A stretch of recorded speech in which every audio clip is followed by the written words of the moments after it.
achieved over the past decades, particularly in emerging economies, but it would also propel us over an environmental tipping point into uncharted territory where no future will be sustainable. There is no one single country that is not adversely affected in one way or another, and we cannot solve those global environmental problems alone. Therefore, we all have the responsibility to safeguard environmental multilateralism to make it work. Environmental multilateralism is the only mechanism where all countries, regardless of their size and wealth, stand on equal footing and equal treatment. The voices of all countries, North and South, developed and developing, must be heard. For that reason, in this auspicious opportunity, Indonesia presidency has invited for the first time our brothers and sisters, representatives from CARICOM, the African Union, as well as NEPAD, to attend this important meeting. Their concern and interest should matter. Each and every country can contribute to the solution in one way or another. Environmental multilateralism is also the only way to effectively coordinate efforts to tackle global challenges. In this light, let us do our best to strengthen strategic trust and mutual respect, since multilateralism can only deliver when there is trust among us. Hence, it is also our responsibility to be part of the solution. We build bridges, not walls, and we promote common interest, not self-interest. Excellencies, distinguished heads of delegation, esteemed delegates, ladies and gentlemen, collective actions and global partnership are imperative if we are to tackle global environment challenges and to lead the world towards sustainable recovery. High hope is now on our shoulders, and we cannot fail. G20 needs to be relevant to the world at large and not only to its members. I hope these perspectives could provide some enrichment for our endeavor, and I look forward to having a progressive and productive discussion with you all today. Thank you. Excellencies, distinguished heads of delegates, esteemed delegates, now I would like to invite the presidential Troika members, Italy and India, to deliver their opening remarks. Excellency Minister from Italy, you have the floor.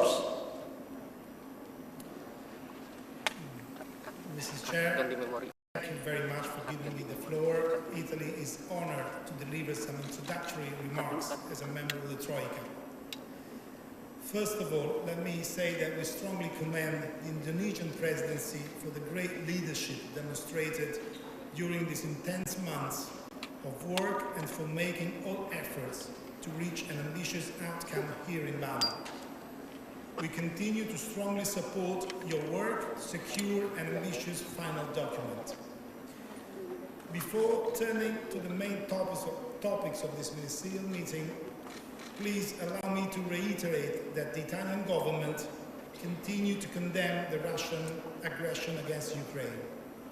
I would also like to stress that the grave consequences that war is having on the environment, on food and energy security, on our pandemic recovery efforts, and on our pursuit of sustainable development goals. I must therefore stress that my government considers crucial to have in this final text a clear language that reflects the unjustifiable and unprovoked Russia war of aggression against Ukraine. Minister of Environment and Forestry, Excellencies, representatives of the international organizations, colleagues, ladies and gentlemen. Italy wishes to thank the Presidency for including in this year's agenda the most relevant challenges to face at global level, building on the results achieved by the past G20 meetings and alongside the pathway traced in other multilateral fora. Today, we have the responsibility to deliver a clear message to the international community on the urgency to accelerate the implementation of the commitments for a healthy planet for the prosperity of all, including a sustainable recovery from the COVID-19 pandemic. We must work urgently to tackle the interconnected planetary crisis and avoid accelerating pollution and unsustainable behaviors. By destroying nature, we are destroying the web of life that supports our existence on Earth. We must stop undermining our own future. These planetary crises stand out as a pressing concern for the entire humanity. They are impeding a smooth building back better process after the pandemic, a just and inclusive development and a sustainable economic growth. Through the great work carried out under the Indonesian presidency, we have shown the willingness to keep the pace with the global ambition on climate change and put forward actions to protect, conserve, sustainably manage and restore ecosystems in continuity with the past work of the G20 presidencies. These results witness the crucial role of multilateralism, especially in informing the next conferences of the parties under the UNFCCC to strengthen the global commitment to move swiftly towards a net zero world and to meet our goal to keep 1.5 degrees within reach. As agreed at the G20 meeting last year in Naples, resource efficiency and circular economy are important tools for the achievement of sustainable development, and they can contribute significantly to sustainable consumption and production. Coordination across all levels of government has a crucial role to play in this regard, and innovation potential should be harvested to support the recovery and the transition to the society we want to see.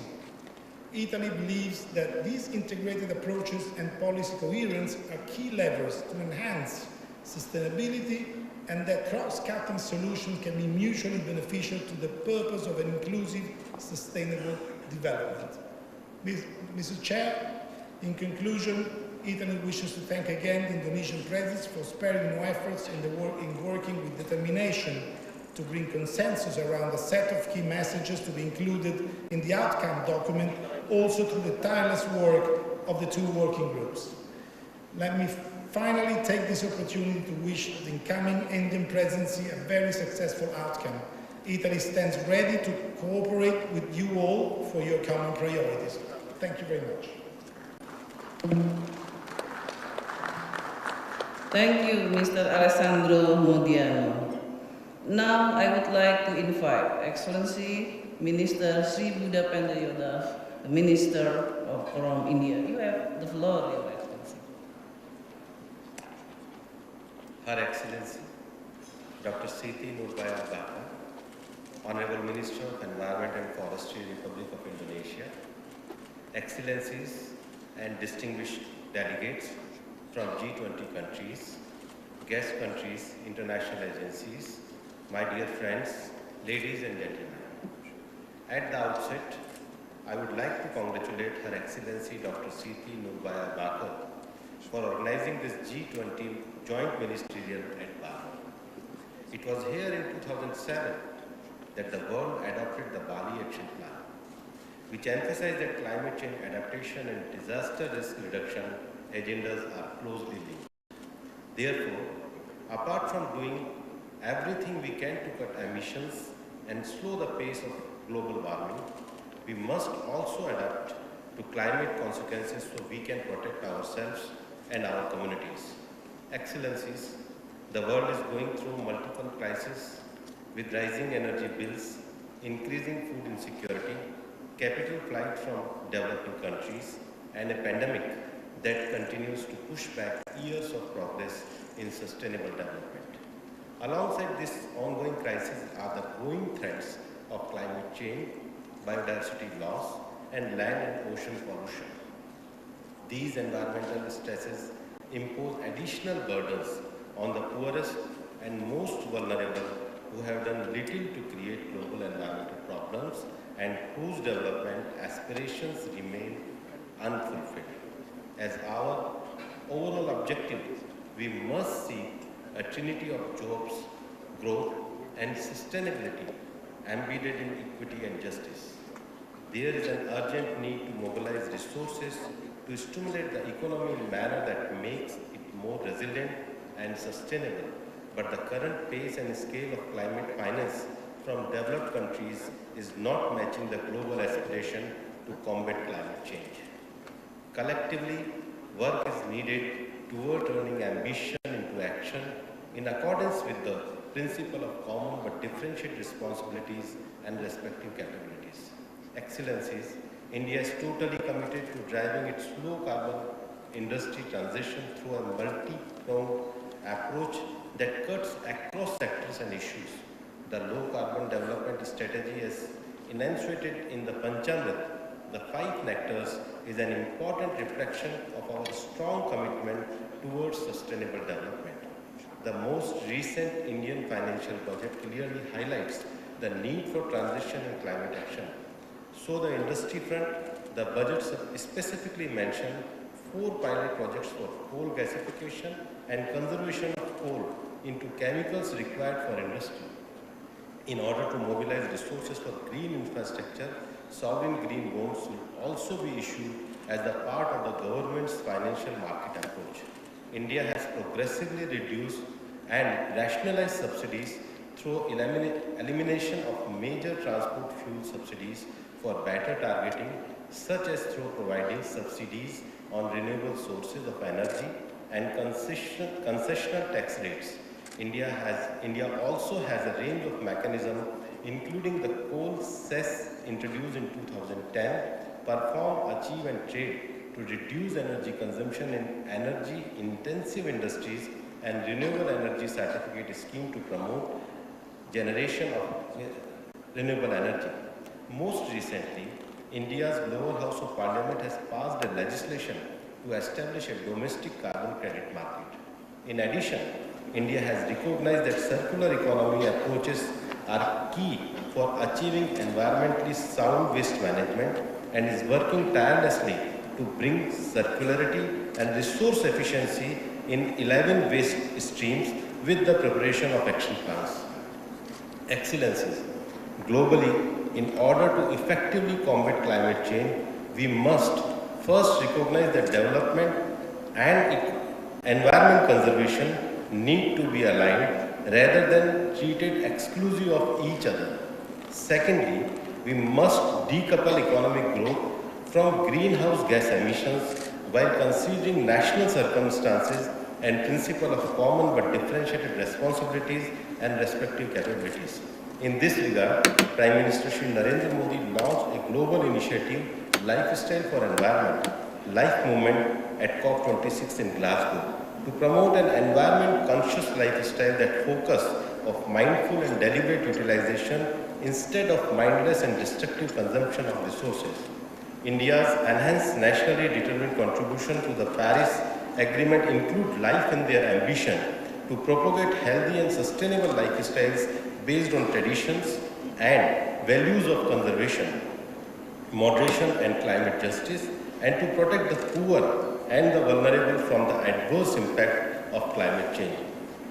Economies at large must inculcate resource efficiency and circularity while considering national circumstances and capabilities to achieve our environmental, climate and development predicaments. Excellencies, all across the world, people are facing a spate of new and challenging environmental problems every day. Conservation and restoration of ecosystem and vulnerable biota become increasingly important to balance food security, human development, vital ecosystem services and sustained livelihoods. While India has witnessed large-scale economic development in the last few decades, we have remained conscious of our environmental heritage. India is one of the world's mega biodiversity regions with over 8% of the world's species diversity. In the last decade, India has increased its forest cover and restored its wildlife through effective protection, monitoring and management of protected areas.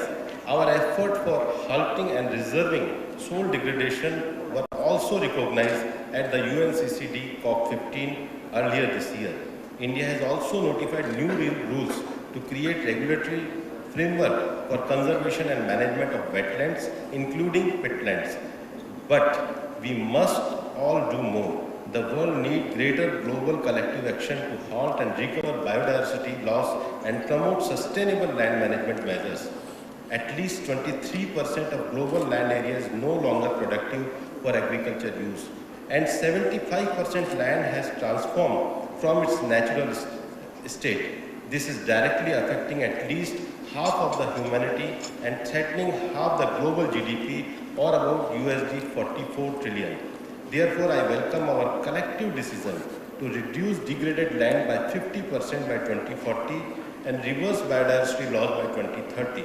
For this, continued support is needed for the G20 Global Initiative for reducing land degradation and enhancing conservation of territorial habitat.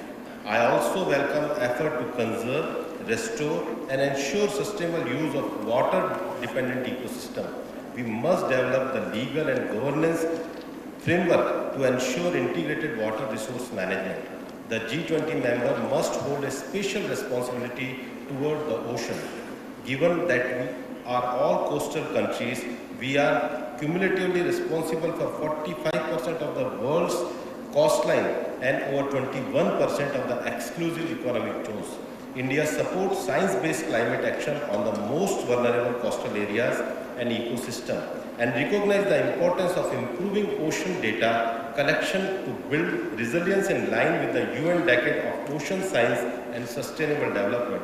India, with its Earth observation satellites launched by the Indian Space Research Organization, has focused on collecting ocean data to develop optimal coastal zone management plans using state-derived input for improved coastal land use, vital coastal habitat, and monitor the ecological status of all marine protected areas. Today, India has one of the largest coastlines of remote sensing satellite in operations. The ocean also holds vast natural capital estimated of USD 24 trillion.